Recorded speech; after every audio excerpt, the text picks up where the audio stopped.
November 8, 1942. City Farak Beach, Algeria. American infantry waded ashore under blazing sun and shifting sands, carrying crates marked "Secret." Among those crates were 5,000 M1 rocket launchers, devices few soldiers understood, but which would soon rewrite how infantry fought tanks. Within 18 months, a simple $25 steel tube would force German tank tactics to adapt or perish. The transformation began earlier, on May 6, 1942, at Aberdeen Proving Ground, Maryland. Army Ordnance Engineers Colonel Leslie Skinner and Lieutenant Edward Uhl convened to test anti-tank options. Reports from HistoryNet record that Uhl walked past a scrap pile and recognized a solution in a discarded steel tube, the exact diameter needed for a grenade warhead. He fashioned sights from bent wire coat hangers, assembled a firing mechanism, and risked a first shot. As the Washington Post recounts, Uhl said, "I hit the damned tank dead center." Other tested, heavier anti-tank systems, all mounted to be crew-operated, failed to score on a moving M3/M5 Stuart at 125 yards. But Uhl's makeshift tube, shoulder-launched, struck reliably. General Gladian Barnes, observing, reportedly exclaimed it resembled a comedian Bob Burns's musical pipe instrument, the bazooka. Minutes later, orders were issued. 5,000 units to be mass-produced immediately. General Electric and other wartime contractors mobilized rapidly. The innovation to production time became historic. Raw prototype to battlefield deployment in less than 6 months. What made the bazooka revolutionary was its simplicity. According to Wikipedia's bazooka entry, the M1 launcher measured 54 and 137 centimeters in length, had a 2.36 and 60 millimeters steel tube, and weighed 13 pounds 5.9 kilograms. It employed an M6 or M6A2 shaped charge warhead, inserted from the rear, with igniting contacts connecting through the tube. Range performance varied. Maximum quoted range was 370 yards, 340 meters, with an effective combat range of about 100 to 150 yards. In practice, most teams operated well within those bounds. Accuracy, stability, and back blast protection were essential concerns. Over time, variants emerged, MY1 and the later M9/M9A1 series. Tank Archives provides detail.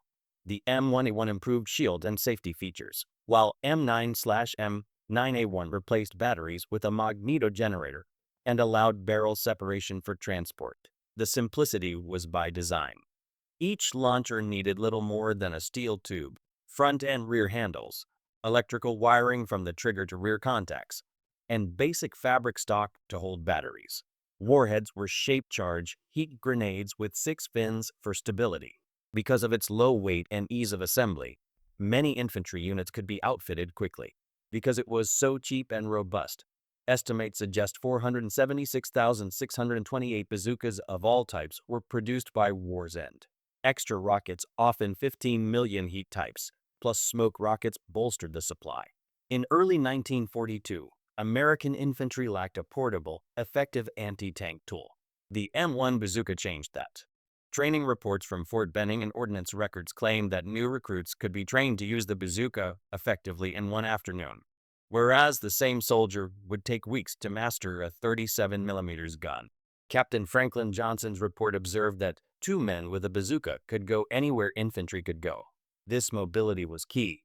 Wherever foot soldiers fought, they now carried potential tank stoppers. Doctrine shifted. Anti-tank defense no longer depended solely on artillery or heavy T-guns. Bazooka squads became integral to infantry units. Units were reorganized to assign bazooka teams to each infantry platoon. This democratization of firepower meant that no tank advance could ignore infantry zones. At Aberdeen, the wire coat hanger sights served adequately in trial, but field doctrine soon demanded calculated range markers, flip rear sights, front beads for 100, 200, 300 yards distances, and better shielding from backblast.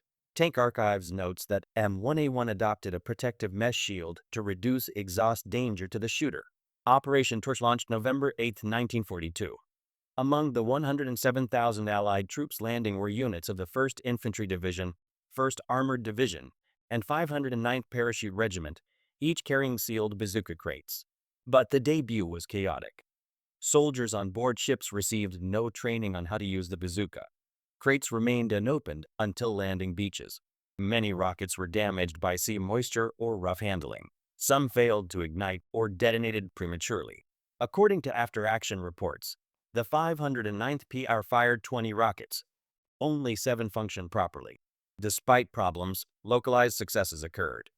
Records from November 10, 1942, note bazooka teams destroying 2 Renault tanks near Port Laiati, Morocco. When functional, the weapons effect shocked German and Vichy forces alike. Yet many infantrymen were frustrated. They had a powerful tool, but lacked training, spare rockets, or even basic operational understanding under fire. Some misfires wounded operators. Others failed to reload under combat pressure. Before the bazooka, an infantryman facing a tank had few options: ditch, retreat, wait for artillery, or risk a close attack. After bazooka deployment, infantry could proactively contest armor.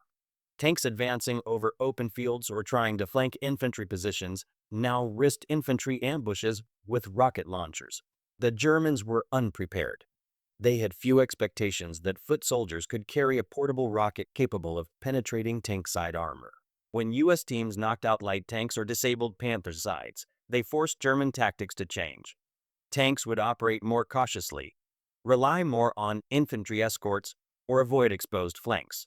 At Torch, the sudden appearance of bazooka teams sowed confusion. German armored units encountered resistance in zones they previously assumed were safe. The psychological impact of infantry possibly carrying anti-tank weapons added friction to every advance. Edward G. Wool went on to become a major figure in post-war aerospace and defense. He left the Army in 1947, rose to lieutenant colonel, then joined Glenn L. Martin Company, and later presided in guiding missile programs. His design ethos, a small number of engineers solving a big problem with minimalist design, remained his hallmark. In interviews, he emphasized that 1,000 incompetents properly organized cannot replace a few outstanding people. Culturally, the name bazooka stuck. It echoed Bob Burns' musical instrument from 1930s radio, and soldiers embraced it. The image of a shoulder-fired rocket launcher entered popular imagination. From scrap metal in Maryland to secret crates landing in North Africa, the bazooka's invention and first fielding shifted the paradigm of infantry tanky engagement. But those first combat trials exposed flaws, risks, and fierce German adaptation waiting in the wings. The morning of November 8, 1942 dawned on the beaches of Algeria and Morocco, as U.S. troops stormed ashore in Operation Torch. Among them were units lugging sealed crates marked launcher, rocket, anti-tank, 2.36 and M1. Soldiers opened these for the first time in combat, with no instruction, no rehearsals, and a weapon still fresh from the factory. The M1 bazooka was stamped into U.S. hands under extreme pressure. Commanders learned the night before the invasion that troops had never been trained to use it. In some reports, General Eisenhower was stunned when he found no user manuals or training slides had arrived with the crates. The results were mixed. In many instances, the M6 rockets were damaged by sea spray, mishandled, or incorrectly wired. Some rockets simply failed to fire. Others detonated prematurely. The lack of training made the difference. In one battalion's first 20 shots, only 7 rockets functioned reliably. Still, even in that chaos, there were sparks of success. On November 10th, official combat logs record that bazooka teams destroyed 2 Renault tanks near Port Laiati, underlining the weapon's latent potential when it worked. Yet, in many sectors, the bazooka lay unused or malfunctioned under fire. Infantrymen scrambled to figure out wiring and firing protocol on the fly. One soldier later recalled that he just crossed fingers and squealed the trigger hoping it would go off. By February 1943, the U.S. II Corps had advanced into Tunisia, only to collide with a ferocious counterattack at Kasserine Pass between February 14-24. In that tumultuous fight, U.S. lines were overrun and retreating units abandoned equipment, including bazookas. German forces captured intact M1 launchers and M6 rockets, which they rushed back to testing facilities. German engineers soon recognized the bazooka's simplicity and potential. Reports in German archives, later cataloged in the Bundesarchiv, assessed the captured M1 as a lightweight, reliable anti-tank device easily mass-produced. They proposed a larger caliber derivative with improved penetration. This inspired the German Raketen Panzerbuchs 54, known popularly as the Panzerschreck. As Wikipedia notes, the Panzerschreck fired an 88mm rocket, wielded greater punch, and entered German service in 1943. Its resemblance and basic concept to the bazooka underscored how American innovation forced Germany's hand. Tank Archives writes that the Panzerschreck was born from captured bazookas, enlarged in caliber and optimized for German tactics. German records show by war's end 314,895 Panzerschrecks were produced. The German response was rapid. They increased armor on vulnerable flanks, adjusted tank doctrine to keep infantry away, and deployed new weapons like Panzerfausts and Panzerschrecks to contest infantry freely advancing with bazookas. In the wake of Torch and Kasserine, U.S. Ordnance and Infantry Command adjusted doctrine, production, and training, improved rockets and launchers. The transition from M6 to M6A1 rockets and the shift to M1A1 launcher models corrected many early flaws. Better igniters, improved insulation, sturdier tubes. Forgotten Weapons notes that M9/M981 variants later added magneto firing and barrel separation capabilities to ease transport. Distribution to infantry units. Initially limited to heavy weapons platoons, by mid-1943 bazookas were more widely assigned per squad and company. Some sources note that motorized infantry of 1st Armored Division only received bazookas in December 1942. Training intensification. Units began dedicated day sessions to teach wiring, safety, trajectory estimation, reload drills, and misfire procedures. Manuals standardized the use of flip sights calibrated at 100 by 200/300 yards. Tactical integration. Bazooka teams began operating with infantry sweeps, creeping approach techniques, ambush points, use of cover, and concealment. The doctrine evolved so that infantry no longer simply relied on armor or artillery to counter tanks. They had their own portable teeth. German adaptation. Some German units experimented with RPZB-43 versions of Panzerschreck earlier in 1943 shorter 88mm variant. German tactical manuals required Panzerschreck crews to wear gloves, ponchos, and gas masks filter removed because the rocket exhaust remained burning beyond the tube's muzzle.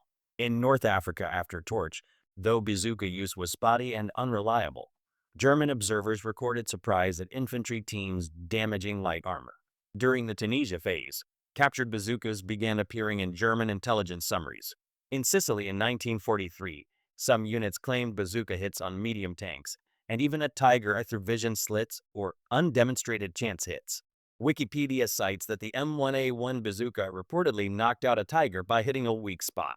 As bazooka reliability improved, infantry teams used it to disable tracks, side armor, and support weapons, forcing German tanks to reposition or send escorts. In Normandy, bazooka teams provided flank threats that German tank commanders could not ignore. In the dust and haze of North Africa, the bazooka was a flash, a daring shot from a steel tube against thunderous tank armor. In Kasserine, when lines crumbled, that flash was sometimes lost, but often it caught tankers by surprise. The weapon birthing from scrap found its place in war's furnace. The sky itself, once the domain of bombs and artillery, now trembled with rocket trails launching from infantry shoulders. After the harsh baptism in North Africa and the retreat through Kasserine, Allied forces advanced next to the island of Sicily. For American infantrymen, every hill, every narrow lane, every grove was a potential confrontation with German armor. And now, with bazookas in hand, foot soldiers were turned into tank hunters, and the battlefield began to change. On July 9, 1943, Operation Husky commenced, the invasion of Sicily. Sherman's infantry, paratroopers, and airborne brigades landed amid smoke, heat, and confusion. Among the tools carried by some airborne and infantry units were M1A1 bazookas and improved rockets. American Rifleman Archives credit M1A1 bazookas with disabling 4 Panzer IV tanks in Sicily, and an albeit disputed claim of disabling a German Tiger I in the streets of Biscari. Still, after-action reports reflect that many officers preferred the older rifle grenade for close range anti-tank work. The bazooka was powerful, but operationally less trusted in tight urban confines. During airborne drops around Gela and Piazza Ridge, bazooka teams moved into positions among paratroopers. Warfare History Network reports that some troopers later noted their rounds bounced off the armor of the heavier German tanks, such as Tigers, during those early engagements. The mixed results did not dampen enthusiasm. Troops advanced with new confidence. Tanks no longer felt invulnerable to infantry.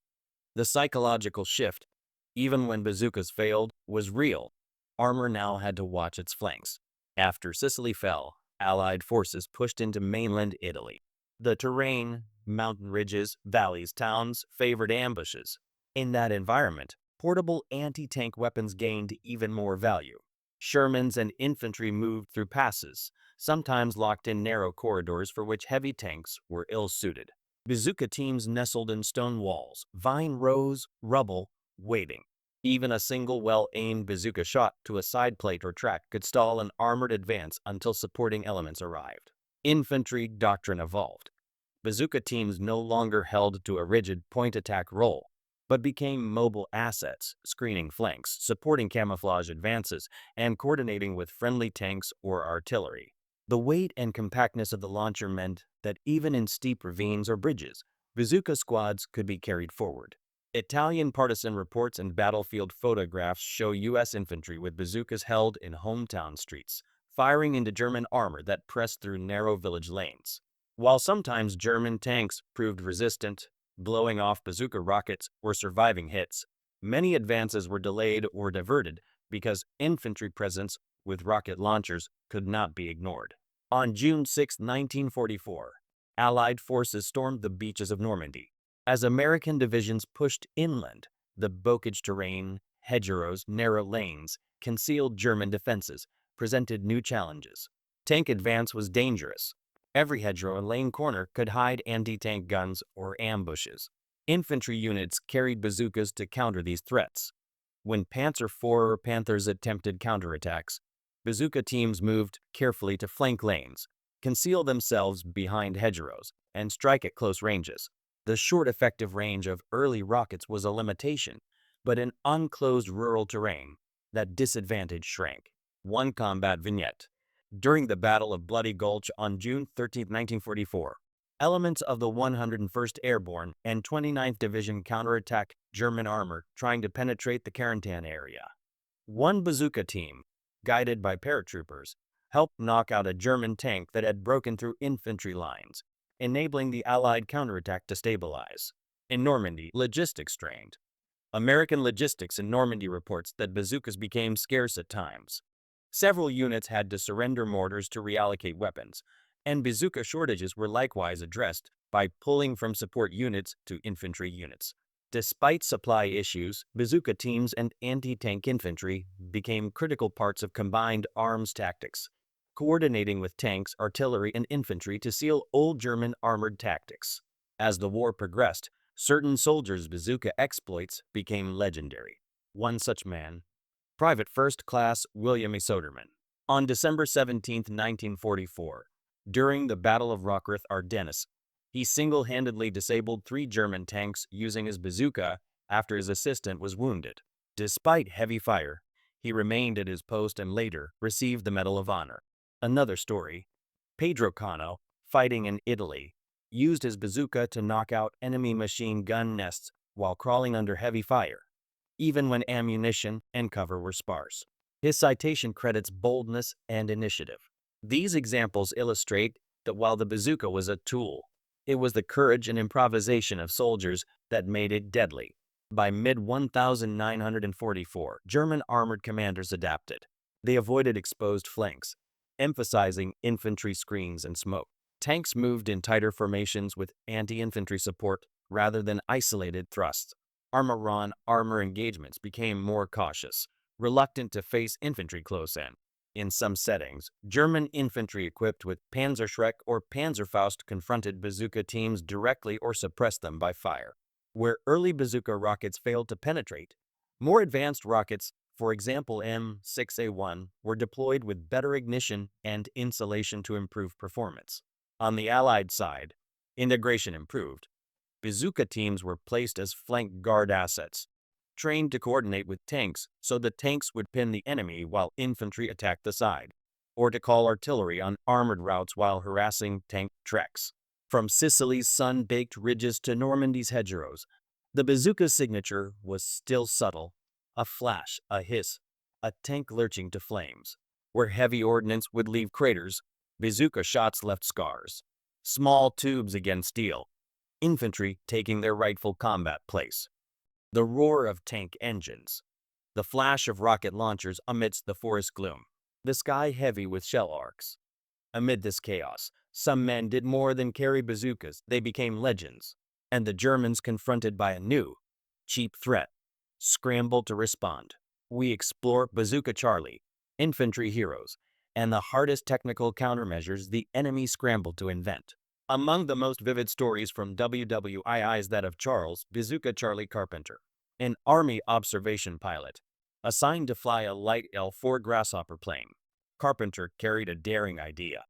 He rigged his small plane with bazookas to harass German armor.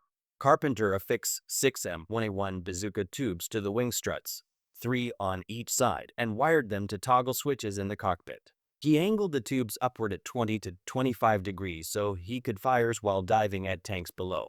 In October 1944 alone, Carpenter's plane, nicknamed Rosie the Rocketer, reportedly destroyed 4 German tanks and an armored car during operations over France. His daughter Carol Apotsky defended her father's record when skeptics questioned the feasibility, producing her father's own letters and photos affirming his tank kills. One published account described how Carpenter would dive in over tank columns, firing rockets, then retract and reload before striking again. On one sortie, after being fired upon by small arms from German infantry, he returned with bullet holes in his wing. Was he a myth or a real disruption? His daughter's trove of wartime letters, photos, restoration of his original L-4 and pilot logs argue strongly in favor of real, repeated impact. Regardless, Bazooka Charlie remains one of the most audacious intersections of air and infantry anti-tank warfare. Beyond Carpenter, on the ground, infantrymen emerged whose bazooka actions turned tides in local fights. William E. Soderman is one such name. On December 17, 1944, during the Ardennes offensive, his platoon was caught in assault. With his assistant wounded, Soderman pressed forward and, under enemy fire, disabled 3 German tanks with his bazooka. He held position until reinforcements arrived, earning the Medal of Honor for valor. Others, not always named or recorded, used bazooka ambushes in hedgerows, farm edges, or town corners, catching German tanks by surprise. In historical accounts of Normandy and the push into Germany, reports note infantry rocket teams plunging into foxholes, taking fleeting shots at flanks, then melting back into woodlines. These human stories exemplify how a simple weapon, in courageous hands, caused disproportionate tactical disruption. Captured bazookas gave German engineers a blueprint. They sought to build a more powerful, longer-range counter. Their result, the Panzerschreck, or Raketen Panzerbooks, 54 or PZB-54. The Panzerschreck copied the basic principle: a shoulder-launched rocket tube firing shape-charged projectiles. But to match heavier Allied armor, Germans scaled it up. 88mm caliber, with rockets that burned outside the barrel, unlike early bazooka rockets producing visible backblast and smoke. Because the rocket exhaust remained active for some distance beyond the tube, Panzerschreck operators were vulnerable to their own backblast. To mitigate that, they wore gloves, ponchos, gas masks with filters removed, and later employed a blast shield welded to the tube. The German decision to build this weapon was explicitly inspired by captured bazookas during the Tunisia campaigns. Hitler's engineers pushed it into frontline service by 1943. Production numbers are significant. The RPZB-54 eventually reached 314,895 units produced. Compared to the bazooka, the Panzerschreck had advantages: greater penetration, longer standoff range, effective up to 150 meters, but at cost of heavier weight, and more conspicuous signature due to smoke. Thus, the German copied weapon became a serious threat to Allied tanks and infantry teams. The arrival of Panzerschreck forced tactical adjustments on the front lines. German doctrine began to emphasize increased standoff distances, Tanks avoided close engagements with infantry zones, keeping more distance to reduce ambush risk. Infantry screening and support. More infantry and MG teams accompanied tanks to hunt and suppress bazooka or Panzerschreck crews. Armor reinforcement. Side skirts, additional plating, slat armor or sandbags added to flanks to blunt-shaped charges. Fire discipline and unit spacing. Fewer massed tank advances. More coordinated, cautious movement, and better reconnaissance to spot infantry rocket positions before they fired. Allied tactical use evolved in response. Bazooka teams began to coordinate with indirect fire, artillery smoke cover, or tank suppressive fire while launching. They employed hit-and-run tactics. Shoot a rocket into tank flank, then relocate quickly before counterfire. Use of terrain, hedgerows, woods, broken ground to approach within effective range while remaining concealed. This dynamic interplay, rocket infantry versus reactive armor doctrine, defined many skirmishes in 1944-45. Some encounters became memorable. German memoirs and unit reports sometimes record shock at infantry teams disabling tanks from unexpected positions behind hedges or ruins. The presence of bazooka teams forced Panzer commanders to track infantry presence before advancing. During the Battle of the Bulge in snow and forests, bazooka teams initiated flank harassment.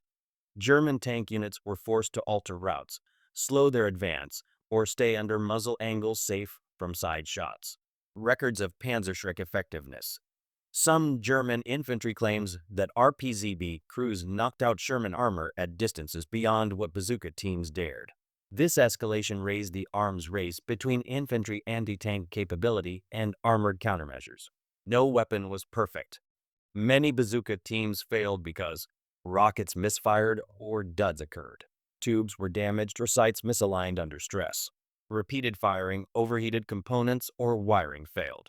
Enemy suppression fire often strafed crews once they revealed position with a shot. After firing, the rocket backblast or smoke risked enemy detection and counterattack. Similarly, Panzerschreck crews faced danger. Their smoke trail made them targets, and some tanks returned fire quickly after being hit. Many of those German anti-tank troops were lost. Infantry who gave their lives using bazookas are sometimes recorded only in unit logs, not names known. But in many towns, local memorials mention tank hunters who held the line until armor arrived. Where earlier we heard the sky alight with shell arcs and tracer bullets, in the mid-late war the sky sometimes hissed with rocket trails, first from infantry tubes, later from bases of Panzerschreck launches. It was no longer silent war, but a conversation of steel, smoke, and sudden impact. By late 1944, the battle was not only tank versus infantry, but production versus attrition.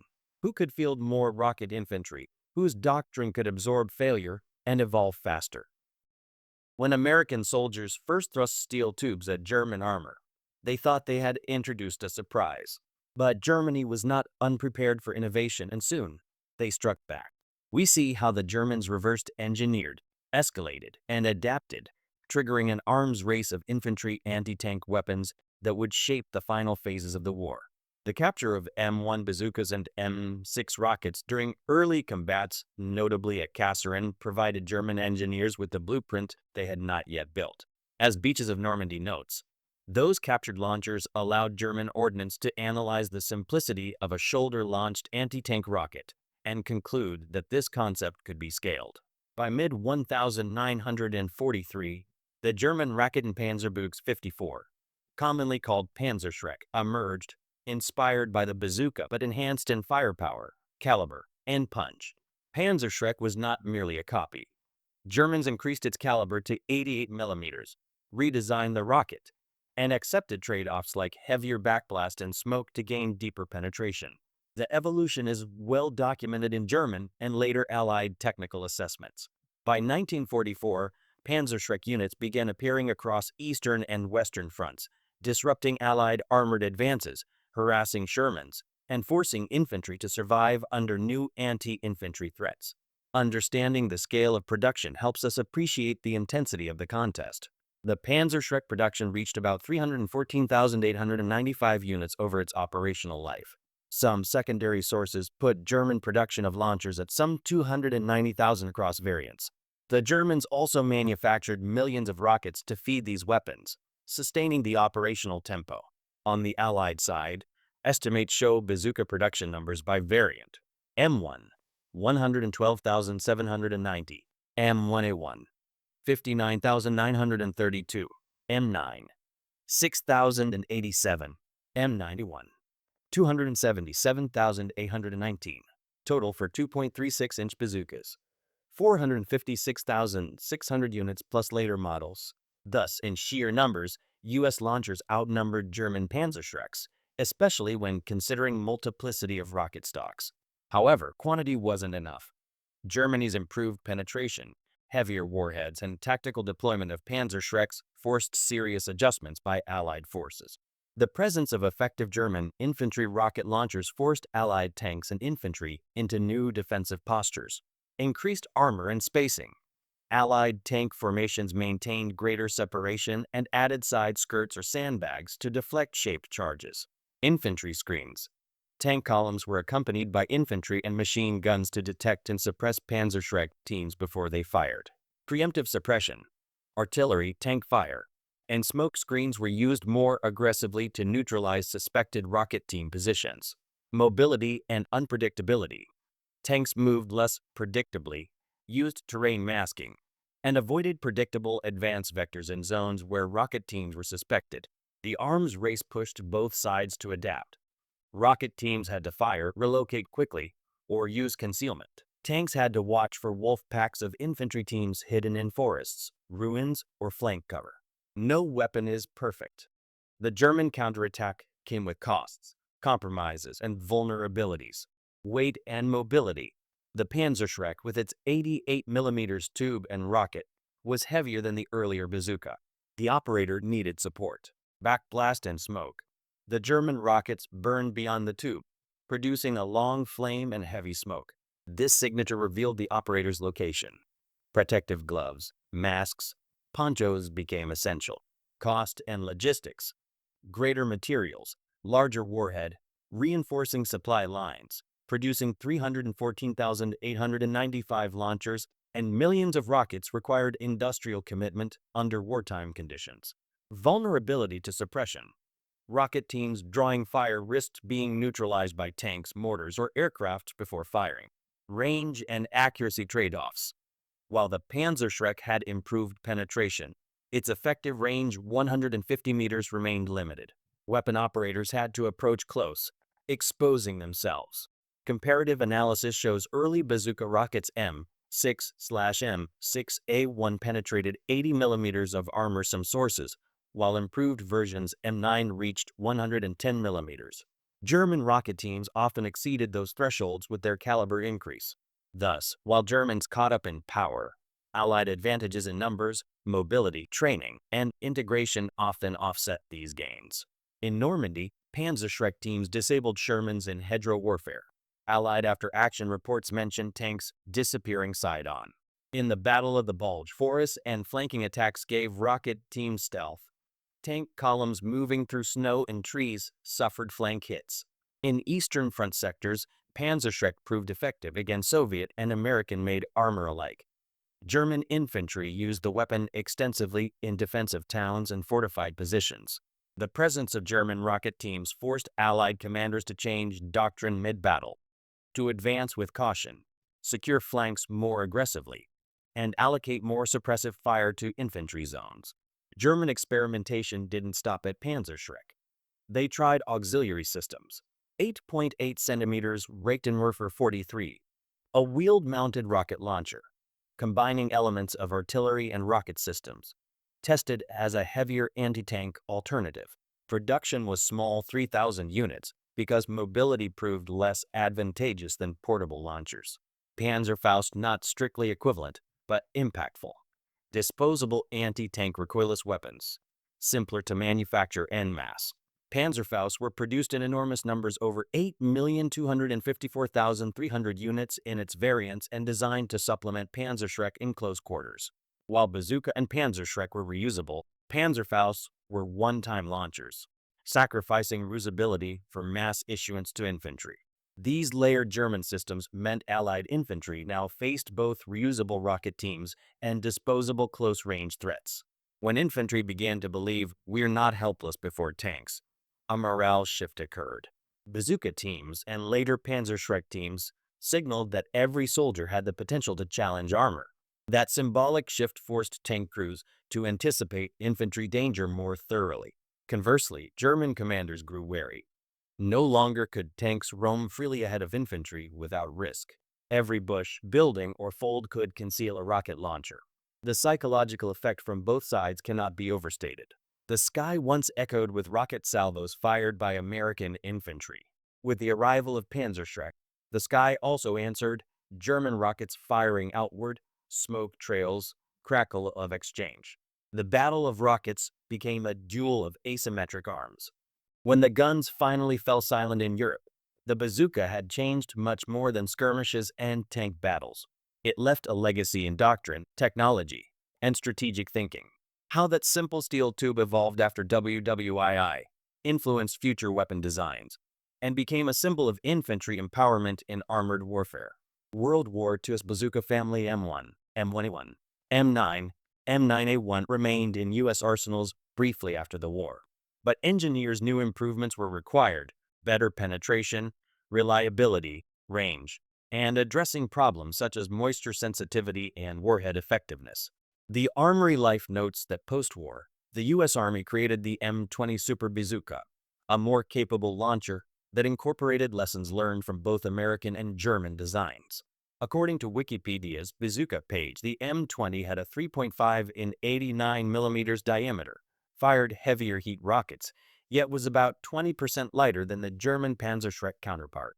The M20's rockets were packaged more carefully to resist moisture, and field manuals emphasized maintenance, lubrication, and proper storage. During the Korean War, the M20 was deployed early, and U.S. reports credit it with disabling several North Korean tanks, validating the concept that infantry portable rockets could still be relevant in the era of heavier armored vehicles. By shifting from the original 2.36 in tube to a larger bore, the U.S. military effectively leapfrogged mid-war Panzerschreck design, turning the bazooka concept into a longer-lived platform. The bazooka's wartime deployment forced doctrinal shifts that persisted post-war. Infantry doctrine began treating anti-tank teams as organic parts of every squad or fire team rather than separate heavy weapons. The notion of every soldier must have a chance against armor entered post-war manuals. Tanks could no longer tank all exposure. Doctrine emphasized combined arms: infantry, armor, artillery, engineers, and now infantry rockets working in concert. The lesson that networked firepower at the squad level matters, distributing anti-tank capability rather than concentrating it, became a foundation in Cold War and later doctrines. Anti-armor doctrine evolved, not just to defeat tanks by superior firepower, but by denying them safe approach, forcing them to complicate movement under infantry threat. In We Are the Mighty, it's noted that Dwight D. Eisenhower counted the bazooka among the 4 tools of victory, alongside the atom bomb, the Jeep, and the C-47 transport, reflecting its symbolic and strategic status in Allied thinking. That elevated status fed into post-war planning, where portable anti-armor weapons remained a priority in infantry design. Much as bazooka influenced German Panzerschrecks, it also shaped post-war rocket arms worldwide. Many nations adopted the U.S. concept. Infantry held rockets rather than only heavy T-guns, some basing designs on the M20 or licensed derivatives. In the early Cold War, the Soviet Union developed the RPG series. While different in design and lineage, the idea of the infantry portable rocket launcher creating great force from small arms echoes the bazooka's legacy. In small wars and insurgencies, light rocket launchers became staples: cheap, lethal, flexible. The bazooka's spirit lives on in every RPG, LAW, AT-4 at sea. Real Clear Defense describes how the bazooka, especially later variants like M9, remained relevant even in post-war conflicts, used for bunkers, infantry support, and against light armor. Thus, the bazooka concept became a foundational reference in modern anti-tank weapon design. One of the most compelling lessons of the bazooka story is not technical, but systemic. mass production over perfection. The United States leveraged its industrial capacity to field pockets of inexpensive anti-tank power at squad level, forcing Germans to respond on multiple fronts. Even though Panzerschreck may have had superior caliber and penetration in many cases, it couldn't alone nullify that pervasive threat. In that sense, bazooka was a tool of industrial democracy, arming many infantry rather than a few specialists. By war's end, German armored doctrine had been reshaped. Tanks were cautious, infantry accompanied armor, anti-tank pockets guarded flanks, and command could no longer launch blind advances. Bazooka teams and counter teams on both sides forced that tactical calculus. In HistoryNet, Uhl's invention is credited as one of those innovations like radar, logistics, atomic bomb that broke expectations. The bazooka was one of the weapons that has become iconic. Even today, most people recognize the name and the weapon. That iconic status belies deep strategic consequence. The weapon was no mere sidearm. It reshaped armored war. After the war, the name bazooka entered popular culture. It was not originally military jargon but borrowed from a novelty musical instrument played by comedian Bob Burns, a stovepipe instrument that Burns called a bazooka. When Uhl's tube was tested, an observer reportedly remarked its resemblance to Burns' instrument, cementing the name. Post-war, Topps introduced bazooka bubble gum in 1947, borrowing the name of the weapon. The gum's wrappers even included comic strips featuring a character named Bazooka Joe. Today, the gum is still in circulation. The bazooka became a cultural icon, a symbol of innovation, simplicity, and the underdog's power to punch above its weight. Modern rocket launchers like ET-4, Javelin, FGM-148, and even Soviet RPG-7 carry forward bazooka's core principles. Infantry level, reusable or semi-disposable, shape, charges, and mobility. The bazooka's lineage is evident in modern design philosophies.